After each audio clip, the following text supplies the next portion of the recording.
NCERT कक्षा 7 के राजनीति विज्ञान यानी नागरिक शास्त्र की पाठ्य पुस्तक हमारा समाज भाग 2 के दूसरे अध्याय का नाम है स्वास्थ्य में सरकार की भूमिका। इस अध्याय में हमें स्वास्थ्य सेवाओं, सरकार की भूमिका और निजी तथा सार्वजनिक स्वास्थ्य सेवाओं के बीच क्या अंतर है, ये समझाया गया है। आगे इस अध्याय के महत्वपूर्ण बिंदुओं की विस्तार से व्याख्या दी गई है। सबसे पहले स्वास्थ्य का अर्थ और उसका महत्व समझते हैं। स्वास्थ्य सिर्फ बीमारी की अनुपस्थिति नहीं है, बल्कि यह शारीरिक, मानसिक और सामाजिक कल्याण की स्थिति होती है। एक स्वस्थ व्यक्ति समाज और देश के विकास में बेहतर योगदान दे सकता है। अगर हम बात करें महत्व की, तो स्वस्थ लोग अधिक उत्पादक होते हैं, जिससे देश की अर्थव्यवस्था को भी फायदा होता है। स्वास्थ्य शिक्षा और रोजगार के अवसरों को भी बढ़ाता है। इसके अलावा गरीबी और असमानता को कम करने में स्वास्थ्य सेवाएं बहुत अहम भूमिका निभाती हैं। उदाहरण के लिए अध्याय में केरल और बिहार जैसे राज्यों के स्वास्थ्य आंकड़ों की तुलना की गई है, जिससे पता चलता है कि बेहतर स्वास्थ्य सेवाएं जीवन प्रत्याशा और शिशु मृत्यु दर जैसे संकेतकों को प्रभावित करती हैं। अब बात करते हैं भारत में स्वास्थ्य सेवाओं की। सबसे पहले सार्वजनिक स्वास्थ्य सेवाएं ये सरकार द्वारा चलाई जाती हैं, जैसे प्राथमिक स्वास्थ्य केंद्र या पीएचसी, सामुदायिक स्वास्थ्य केंद्र यानी सीएचसी और सरकारी अस्पताल। ये सेवाएं कम लागत पर या फिर मुफ्त में उपलब्ध होती है, जिससे गरीब और वंचित वर्गों को काफी लाभ मिलता है। उदाहरण के तौर पर ग्रामीण इलाकों में पीएचसी गांवों में बुनियादी स्वास्थ्य सुविधाएं देते हैं, लेकिन इन सेवाओं के सामने कई चुनौतियां भी हैं, जैसे अपर्याप्त बुनियादी ढांचा, मतलब दवाइयों और उपकरणों की कमी, डॉक्टरों और कर्मचारियों की कमी, लंबी प्रतीक्षा अवधि और भीड़भाड़। दूसरी तरफ निजी स्वास्थ्य सेवाएं ये निजी अस्पतालों, क्लिनिकों और नर्सिंग होम्स द्वारा दी जाती हैं। इनमें बेहतर सुविधाएं और जल्दी सेवा मिलती है, लेकिन ये काफी महंगी होती हैं। यहां भी चुनौतियां हैं। गरीब लोग इन सेवाओं का खर्च नहीं उठा सकते और कुछ निजी अस्पताल मुनाफे के लिए अनावश्यक टेस्ट या उपचार करवा देते हैं। अब जानते हैं सरकार की भूमिका के बारे में। सबसे पहले स्वास्थ्य सेवाएं प्रदान करना सरकार का कर्तव्य है कि वह सभी नागरिकों को सस्ती और सुलभ स्वास्थ्य सेवाएं दे। हमारे संविधान के अनुच्छेद 21 के तहत जीवन का अधिकार स्वास्थ्य के अधिकार को भी शामिल करता है। सरकार टीकाकरण, स्वच्छता अभियान और मातृ शिशु स्वास्थ्य योजनाएं चलाती है। इसके अलावा नियंत्रण और विनियमन भी जरूरी है। सरकार निजी अस्पतालों और दवा कंपनियों पर नजर रखती है, ताकि वे उचित मूल्य पर सेवाएं दें। उदाहरण के लिए आवश्यक दवाओं की सूची और उनके मूल्य नियंत्रण की व्यवस्था की गई है। और हां, जागरूकता और रोकथाम भी सरकार की जिम्मेदारी है। सरकार स्वास्थ्य शिक्षा और बीमारी रोकथाम के लिए अभियान चलाती है, जैसे पोलियो उन्मूलन और स्वच्छ भारत अभियान। साथ ही स्वच्छ पेयजल और साफ सफाई की व्यवस्था भी स्वास्थ्य को बेहतर बनाने में मदद करती है। असमानता और स्वास्थ्य के बारे में बात करें तो भारत में स्वास्थ्य सेवाओं तक पहुंच में काफी असमानता देखने को मिलती है। ग्रामीण क्षेत्रों और गरीब लोगों को निजी अस्पतालों की तुलना में कम सुविधाएं मिलती हैं। धन, जाति, लिंग और क्षेत्रीय भेदभाव के कारण भी कुछ समूहों को बेहतर स्वास्थ्य सुविधाएं नहीं मिल पाती। उदाहरण के तौर पर अध्याय में बताया गया है कि केरल में स्वास्थ्य सेवाएं बेहतर हैं, क्योंकि वहां सरकार ने शिक्षा और स्वास्थ्य पर ज्यादा निवेश किया है। इसके विपरीत कुछ राज्यों में अपर्याप्त सुविधाओं के कारण स्वास्थ्य संकेतक काफी खराब हैं। केरल का उदाहरण एक बेहतरीन मॉडल के रूप में सामने आता है। केरल में स्वास्थ्य और शिक्षा पर खास ध्यान दिया गया है, जिसके परिणाम स्वरूप यहां जीवन प्रत्याशा काफी ऊंची है और शिशु मृत्यु दर बहुत कम है। सरकार ने प्राथमिक स्वास्थ्य केंद्रों और स्कूलों के माध्यम से लोगों में जागरूकता बढ़ाई है। सामुदायिक भागीदारी और स्वच्छता पर जोर देने से भी स्वास्थ्य सेवाएं बेहतर हुई हैं। इससे हमें यह सीख मिलती है कि अन्य राज्यों को भी केरल की तरह स्वास्थ्य और शिक्षा में निवेश बढ़ाना चाहिए। स्वास्थ्य सेवाओं को बेहतर बनाने के लिए कुछ उपायों पर ध्यान देना जरूरी है। सबसे पहले सरकार को स्वास्थ्य क्षेत्र के बजट में वृद्धि करनी चाहिए, ताकि अस्पतालों में बुनियादी सुविधाएं बेहतर हो सकें। ग्रामीण क्षेत्रों में डॉक्टरों की कमी को दूर करने के लिए डॉक्टरों और कर्मचारियों की भर्ती को प्रोत्साहन देना चाहिए। निजी क्षेत्र के अस्पतालों के शुल्क और उपचार प्रक्रियाओं पर कड़ा नियंत्रण जरूरी है। साथ ही स्वच्छता, पोषण और टीकाकरण के बारे में लोगों को जागरूक करने के लिए अभियान चलाने चाहिए। और हां, सरकार और निजी क्षेत्र के बीच सार्वजनिक निजी भागीदारी यानी पीपीपी के सहयोग से भी स्वास्थ्य सेवाओं को और बेहतर बनाया जा सकता है। इस अध्याय का मूल संदेश यह है कि स्वास्थ्य एक मौलिक अधिकार है और सरकार का दायित्व है कि वह सभी नागरिकों को सस्ती और गुणवत्तापूर्ण स्वास्थ्य सेवाएं उपलब्ध कराए। सार्वजनिक और निजी स्वास्थ्य सेवाओं के बीच संतुलन बनाए रखना जरूरी है ताकि गरीब और अमीर दोनों को ही इसका लाभ मिल सके। दरअसल एक स्वस्थ समाज ही एक विकसित और समृद्ध राष्ट्र की नींव रखता है। अंत में यह अध्याय बच्चों को यह समझाने की कोशिश करता है कि स्वास्थ्य सिर्फ व्यक्तिगत जिम्मेदारी नहीं है, बल्कि यह सामाजिक और सरकारी जिम्मेदारी भी है। सरकार को न केवल सुविधाएं प्रदान करनी चाहिए, बल्कि यह भी सुनिश्चित करना चाहिए कि वे सभी तक समान रूप से पहुंचें। केरल जैसे उदाहरणों से यह साफ पता चलता है कि सही नीतियों और निवेश से स्वास्थ्य सेवाओं में काफी सुधार लाया जा सकता है। भारत में प्रायः यह कहा जाता है कि हम सबको स्वास्थ्य सेवाएं देने में असमर्थ हैं, क्योंकि सरकार के पास इसके लिए पर्याप्त धन और सुविधाएं उपलब्ध नहीं हैं। क्या इस बात से आप सहमत हैं? उत्तर: मैं इस कथन से आंशिक रूप से सहमत हूं, लेकिन पूरी तरह नहीं। यह सही है कि भारत में सरकार के सामने स्वास्थ्य सेवाओं को सभी तक पहुंचाने में कई चुनौतियां हैं, जैसे सीमित बजट। भारत में स्वास्थ्य पर जीडीपी का केवल 1 से 2% हिस्सा खर्च किया जाता है, जो विकसित देशों जो 5 से 10% खर्च करते हैं की तुलना में बहुत कम है। अपर्याप्त बुनियादी ढांचा, सरकारी अस्पतालों में बेड, उपकरण और प्रशिक्षित कर्मचारियों की कमी है। जनसंख्या का दबाव, भारत की विशाल जनसंख्या के कारण स्वास्थ्य सेवाओं की मांग बहुत अधिक है। हालांकि यह कहना कि सरकार पूरी तरह असमर्थ है सही नहीं है। केरल का उदाहरण: केरल ने कम संसाधनों में भी शिक्षा और स्वास्थ्य पर निवेश कर बेहतर परिणाम प्राप्त किए हैं, जैसे उच्च जीवन प्रत्याशा और कम शिशु मृत्यु दर। नीतिगत सुधार: सरकार यदि स्वास्थ्य बजट बढ़ाए, निजी क्षेत्र को नियंत्रित करे और ग्रामीण क्षेत्रों में प्राथमिक स्वास्थ्य केंद्रों यानी पीएचसी को मजबूत करे, तो स्थिति सुधर सकती है। सार्वजनिक निजी भागीदारी यानी पीपीपी, सरकार और निजी क्षेत्र के सहयोग से संसाधनों का बेहतर उपयोग हो सकता है। निष्कर्ष: संसाधनों की कमी एक वास्तविक समस्या है, लेकिन उचित प्राथमिकता, नियोजन और निवेश से सरकार सभी के लिए स्वास्थ्य सेवाएं उपलब्ध करा सकती है। यह असमर्थता का सवाल नहीं, बल्कि इच्छा शक्ति और नीतिगत सुधारों का सवाल है। रंजन को इतना अधिक पैसा क्यों खर्च करना पड़ा? कारण बताइए। उत्तर: रंजन को अधिक पैसा इसलिए खर्च करना पड़ा क्योंकि उसने निजी स्वास्थ्य सेवाओं का उपयोग किया। अध्याय में रंजन का उदाहरण एक मध्यम वर्गीय व्यक्ति के रूप में दिया गया है, जो अपने परिवार के इलाज के लिए निजी अस्पताल गया। इसके निम्नलिखित कारण हैं: निजी अस्पतालों की उच्च लागत। निजी अस्पताल बेहतर सुविधाएं, त्वरित सेवा और विशेषज्ञ डॉक्टर प्रदान करते हैं, लेकिन उनकी फीस बहुत अधिक होती है। अनावश्यक टेस्ट और उपचार: निजी अस्पताल अक्सर मुनाफे के लिए अनावश्यक जांच जैसे एमआरआई, सीटी स्कैन और महंगी दवाएं लिखते हैं। सार्वजनिक अस्पतालों की कमियां: और रंजन ने शायद सरकारी अस्पतालों पर भरोसा नहीं किया क्योंकि वहां लंबी प्रतीक्षा, भीड़ और सुविधाओं की कमी होती है। आपातकालीन स्थिति: यदि रंजन के परिवार को तत्काल इलाज की आवश्यकता थी, तो निजी अस्पताल तेजी से सेवा प्रदान करते हैं, जिसके लिए अधिक खर्च करना पड़ता है।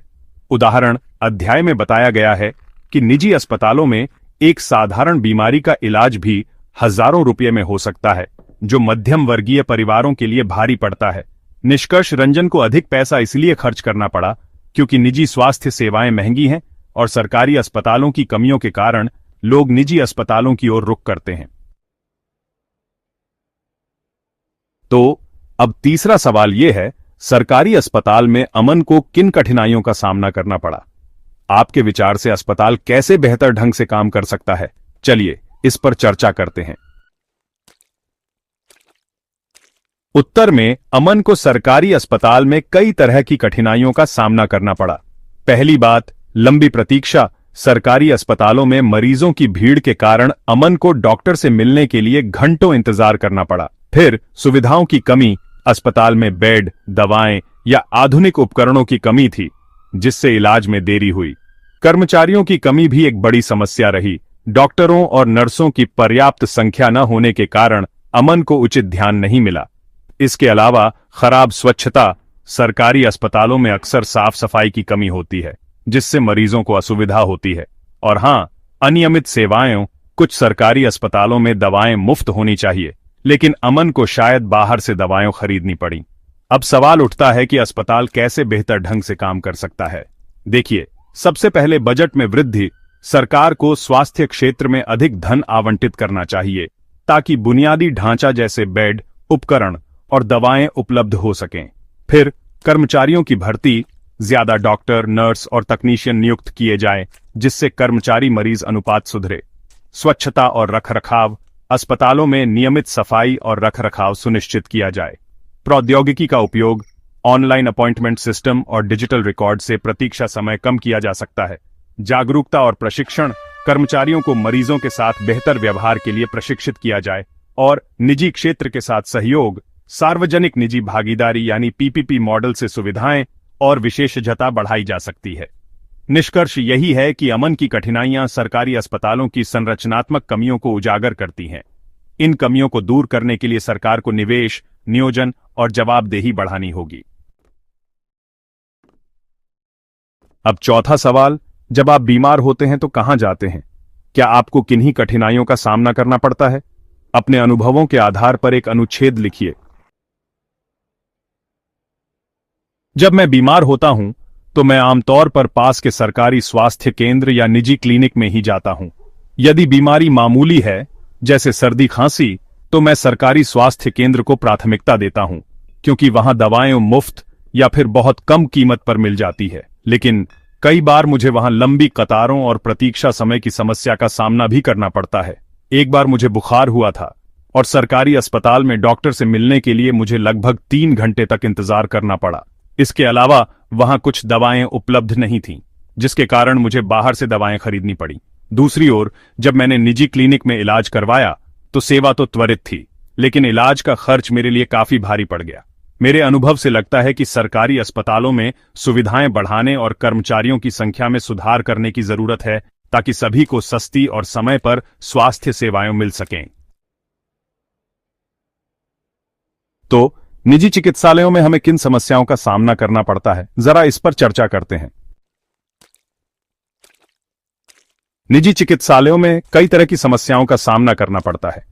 पहली बात, उच्च लागत। निजी अस्पतालों में परामर्श शुल्क, टेस्ट और उपचार बहुत महंगे होते हैं, जिससे गरीब और मध्यम वर्गीय परिवारों के लिए यह खर्च उठा पाना मुश्किल हो जाता है।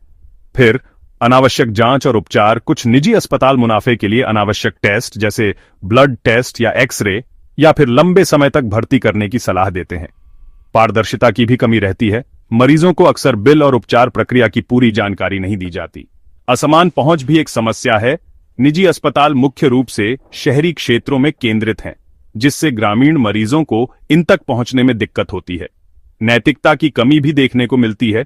कुछ निजी चिकित्सालय मरीजों की मजबूरी का फायदा उठाते हैं और अत्यधिक शुल्क वसूलते हैं। बीमा की समस्या भी है। कई मरीजों के पास स्वास्थ्य बीमा नहीं होता, जिसके कारण उन्हें पूरा खर्च खुद ही उठाना पड़ता है। कुल मिलाकर निजी चिकित्सालय बेहतर सुविधाएं और त्वरित सेवा तो देते हैं, लेकिन उनकी लागत और मुनाफाखोरी की प्रवृत्ति आम लोगों के लिए एक बड़ी चुनौती है। सरकार को इनके शुल्क और प्रथाओं को नियंत्रित करने के लिए कड़े नियम लागू करने चाहिए। उदाहरण के लिए, जैसे आवश्यक दवाओं की कीमतें नियंत्रित की जाती हैं, वैसे ही निजी अस्पतालों के शुल्क पर भी सीमा तय की जा सकती है।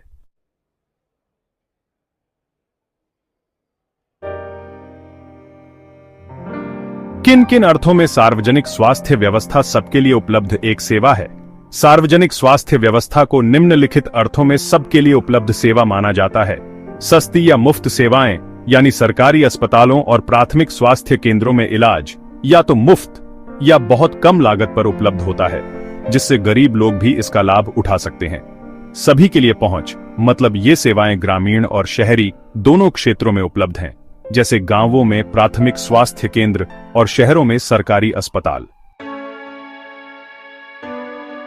सरकार रोकथाम और जागरूकता के लिए टीकाकरण जैसे पोलियो और खसरा, मातृ शिशु स्वास्थ्य योजनाएं और स्वच्छता अभियान चलाती है जो सभी के लिए मुफ्त हैं। भारतीय संविधान के अनुच्छेद 21 के तहत जीवन का अधिकार स्वास्थ्य सेवाओं को भी शामिल करता है और इसके लिए सरकार जिम्मेदार है। सार्वजनिक स्वास्थ्य व्यवस्था जाति, धर्म, लिंग या आर्थिक स्थिति के आधार पर भेदभाव नहीं करती, जिससे सामाजिक समानता बनी रहती है। सरकारी अस्पताल आपातकालीन स्थिति में सभी मरीजों को इलाज प्रदान करते हैं। उदाहरण के तौर पर राष्ट्रीय ग्रामीण स्वास्थ्य मिशन और आयुष्मान भारत जैसी योजनाएं सभी नागरिकों को स्वास्थ्य सेवाएं प्रदान करने के लिए शुरू की गई हैं। निष्कर्ष के रूप में सार्वजनिक स्वास्थ्य व्यवस्था का उद्देश्य सभी नागरिकों को समान और सस्ती स्वास्थ्य सुविधाएं देना है। हालांकि इसकी प्रभावशीलता को बढ़ाने के लिए अभी भी सुधारों की आवश्यकता है। इस अध्याय में आपने पढ़ा है कि स्वास्थ्य में सिर्फ बीमारी की बात नहीं की जा सकती। अब संविधान से लिए गए एक अंश को पढ़िए और अपने शब्दों में समझाइए कि जीवन का महत्व और सार्वजनिक स्वास्थ्य के क्या मायने होंगे। संविधान का एक महत्वपूर्ण हिस्सा यह कहता है कि पोषाहार स्तर और जीवन स्तर को ऊंचा करने तथा लोक स्वास्थ्य का सुधार करने का राज्य का कर्तव्य है। जीवन का महत्व से तात्पर्य केवल जीवित रहने से नहीं है, बल्कि एक स्वस्थ, सम्मानजनक और उत्पादक जीवन जीने से है।